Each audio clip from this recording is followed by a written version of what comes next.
नमस्कार साथियों, स्वागत है आप सभी का मेरे YouTube चैनल पर। उम्मीद करता हूं आपको जलवायु परिवर्तन की रोचक जानकारी भाग 1 पसंद आई होगी। आज के इस वीडियो में हम जलवायु परिवर्तन का फसल उत्पादन पर क्या प्रभाव पड़ रहा है और इसके क्या उपाय हैं, इस संबंध में इस वीडियो पर जानकारी प्राप्त करेंगे। तो बने रहिए हमारे वीडियो के साथ। जैसे कि पहले भाग में हमने बात किया था ग्रीन हाउस गैस इफेक्ट, जो ग्लोबल वार्मिंग को कहीं ना कहीं बढ़ा रहा है, जिससे हमारे जलवायु में परिवर्तन हो रहा है। इस संबंध में हमने अपने पहले भाग पर जानकारी दी है। तो आइए आज के इस वीडियो में हम आगे की जानकारी जलवायु परिवर्तन से संबंधित शुरू करते हैं। तो ग्रीन हाउस गैस, हरित गृह गैस वह गैस हैं जो हमारे मानव जाति द्वारा प्रदूषण करने के बाद उत्पन्न होते हैं। हरित गृह गैस में मुख्य रूप से कार्बन डाइऑक्साइड का अहम रोल होता है, क्लोरोफ्लोरोकार्बन का अहम रोल होता है, नाइट्रस ऑक्साइड का अहम रोल होता है। ये ऐसे गैस हैं जो हमारे वातावरण में धीरे धीरे इकट्ठा होकर हमारे ओजोन लेयर को क्षरण करते हैं और साथ ही साथ हमारे सूर्य विकिरण जो पृथ्वी पर आते हैं उनको परावर्तित होने के बाद वापस जाने में बाधा उत्पन्न करते हैं। यही गैस हैं जिनके कारण ग्लोबल वार्मिंग और जलवायु परिवर्तन का आधार जो है माना जाता है। अब कार्बन डाइऑक्साइड गैस की जो मात्रा है उसकी 30% मात्रा बीते 50 से 100 साल में बढ़ा है, जो पेड़ों के अंधाधुंध कटाई से हुआ है। तो जिससे आज का तापमान 45 से 50 डिग्री सेल्सियस तक हो चुका है और यह अनुमान है कि वर्ष 2100 तक लगभग 414 ppm से बढ़कर 700 ppm तक कार्बन डाइऑक्साइड गैस की मात्रा हरित गृह गैस वायुमंडल में हो जाएगी, जिससे आप अनुमान लगाइए कि तापमान में लगभग 1.5 से 6 डिग्री सेल्सियस तक की बढ़ोतरी और हो जाएगी। तब तापमान वर्ष 2021 या 2100 में 52 डिग्री से 57 डिग्री सेल्सियस तक हो जाएगा। इसी प्रकार क्लोरोफ्लोरोकार्बन जो एसी के चलने से निकलता है, इस गैस का भी अहम भूमिका ओजोन परत को क्षरण करने में और बाकी सभी गैसों के प्रभाव से जलवायु में परिवर्तन देखने को मिलेगा। तो जलवायु परिवर्तन एक ऐसी प्रक्रिया है जो एक स्लो पॉइजन की तरह काम करता है। ये आज हमें भले महसूस ना हो, लेकिन हमारे भविष्य में आज से 50 साल बाद, 100 साल बाद यकीनन इन प्रभाव से कहीं ना कहीं जीव जगत, फसल उत्पादन और कृषि की क्रियाएं, या कह सकते हैं हमारा पूरा जीवन बदल जाएगा।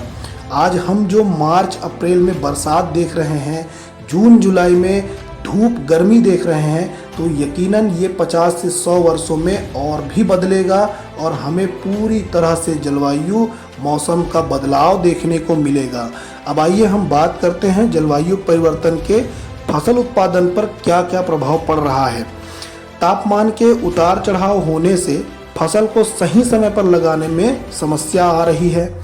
फसलों के बढ़ोतरी एवं विकास पर प्रतिकूल प्रभाव से फसलों के उपज में गिरावट हो रहा है। अधिक तापमान बढ़ने से जल स्रोतों का जल्दी सूख जाना व जल स्रोतों का अभाव होने से सिंचित रकबा में कमी देखी जा रही है। भूमि मृदा के गुणवत्ता और उर्वरता पर भी प्रतिकूल प्रभाव पड़ता दिख रहा है, जो भूमि को बंजर एवं अनुपजाऊ तक बना देता है। जलवायु परिवर्तन से फसलों पर कीट व्याधि बीमारियों का अधिक प्रकोप देखा जा रहा है। कार्बन डाइऑक्साइड गैस की अधिक मात्रा पौधों के प्रकाश संश्लेषण, पौधों में भोजन बनाने की प्रक्रिया को लगभग 15 से 22% तक कम कर दे रही है, जिसमें मुख्य रूप से C3 और C वर्ग के पौधे प्रभावित हो रहे हैं, जिसमें पतले झिल्ली युक्त जो पत्ते होते हैं, जो धान, गेहूं, सोयाबीन, चना, मटर, कपास, सूरजमुखी, इन फसलों पर 15 से 22% तक की प्रकाश संश्लेषण की प्रक्रिया कम हो रही है। साथ ही C4 के जो पौधे हैं उसमें प्रकाश संश्लेषण, भोजन बनाने की प्रक्रिया सीमित होती है और फसल की उपज में कमी हो जा रही है। C4 प्रकार के पौधे में जो मोटे झिल्ली होते हैं, जैसे गन्ना, मक्का, ज्वार, बाजरा, ये सभी C वर्ग के पौधे कहलाते हैं। शोध से यह अनुमानित है कि उत्तर भारत में गेहूं की उपज में लगभग 17 से 18% तक की कमी हो जाएगी यदि कार्बन डाइऑक्साइड गैस की मात्रा का स्तर 425 ppm और तापमान 2 डिग्री सेल्सियस वृद्धि हो जाएगा तो। और वहीं हमारे छत्तीसगढ़ के सरगुजा संभाग में देखने को भी मिल रहा है, गेहूं फसल की जगह अब हमारे वहां मक्का का फसल जो है ले चुका है।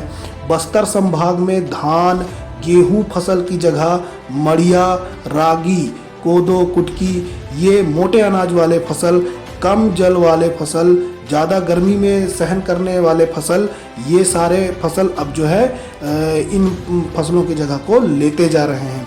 तो कहीं ना कहीं फसल परिवर्तन भी जलवायु परिवर्तन के हिसाब से देखने को मिल रहा है। भविष्य में जलवायु परिवर्तन से खेती किसानी में क्या क्या प्रभाव और देखने को मिलेगा। यदि तापमान में 2 से 5 डिग्री सेल्सियस तक की वृद्धि होती है तो अनुमानतः 15% तक धान्य वाली जो फसलें हैं उसकी उपज में कमी आएगी। जबकि वर्षा आधारित क्षेत्रों पर मानसून की विविधता, असमय वर्षा का वितरण होने से फसल उत्पादन पर प्रभावित होगा। जल स्तर के अभाव से सिंचित क्षेत्र कम होने लगेंगे। C3, C4 के पौधे वाली उपज भी कम हो जाएगी। समुद्रों में हिमखंडों के पिघलने से जल स्तर में बढ़ोतरी होगी जो यकीनन भविष्य में बाढ़ जैसी भयावह स्थिति को उत्पन्न करेगा। जलवायु परिवर्तन के प्रति कृषि क्षेत्र में अपनाया जाने वाला तरीका। आइए इस जलवायु परिवर्तन में हम क्या तरीका अपना सकते हैं अपने कृषि क्षेत्रों में, इस पर चर्चा करें। तो पहला है, जलवायु परिवर्तन का प्रभाव हमारे पौधे के बढ़वार और फसलों की उपज पर देखने को मिलता है। इस कारण हमें समय और वातावरण के हिसाब से, जलवायु के हिसाब से अपने क्षेत्रों में फसलों का चुनाव करना चाहिए।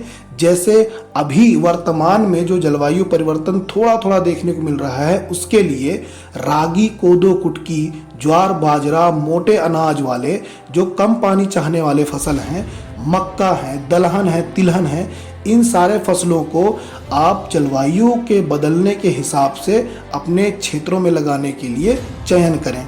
दूसरा है, अत्याधिक आधुनिक तरीके से फसलोत्पादन करना, जो जलवायु, मौसम पूर्वानुमान और अंडर कंट्रोल विधि जैसे ग्रीन हाउस चैम्बर बनाकर या इनका उपयोग कर फसलों की खेती करना, जिसमें फसलों को उचित निगरानी में रखकर आवश्यकता अनुसार स्रोतों का उपयोग किया जाकर अच्छा उपज प्राप्त किया जा सके। तीसरा है, क्रॉप आइडियोटाइप विधि, फसल विचारधारा। यह अनुकूल वातावरण जलवायु के आधार पर प्रयोगशाला में पौधा तैयार कर खेती करना चाहिए। चौथा है, कृषि बीमा जैसी योजनाओं का उपयोग करना चाहिए जिससे हम अपने फसलों को जलवायु परिवर्तन में होने वाले नुकसान से बचा सके।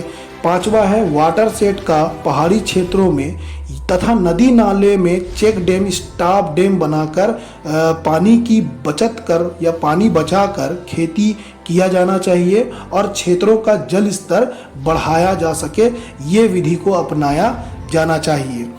छठवां है, प्राकृतिक स्रोतों का सही तरीके से और उचित मात्रा में उपयोग करना चाहिए। हो सके तो खेतों में व फसलों पर जैविक खाद, केचुआ खाद, गोबर खाद आदि को ज़्यादा से ज़्यादा उपयोग करें और कम से कम रासायनिक उर्वरक, हानिकारक दवाइयों का उपयोग करना चाहिए।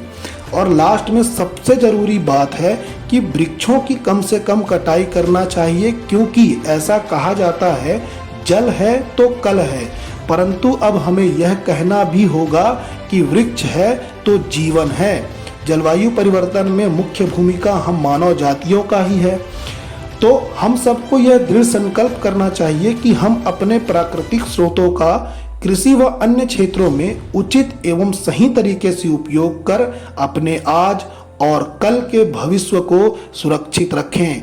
यकीनन जलवायु परिवर्तन एक स्लो पॉइजन की तरह है जो भले आज हमें महसूस नहीं हो रहा है, लेकिन भविष्य में इसकी भयावह स्थिति देखने को मिलेगा।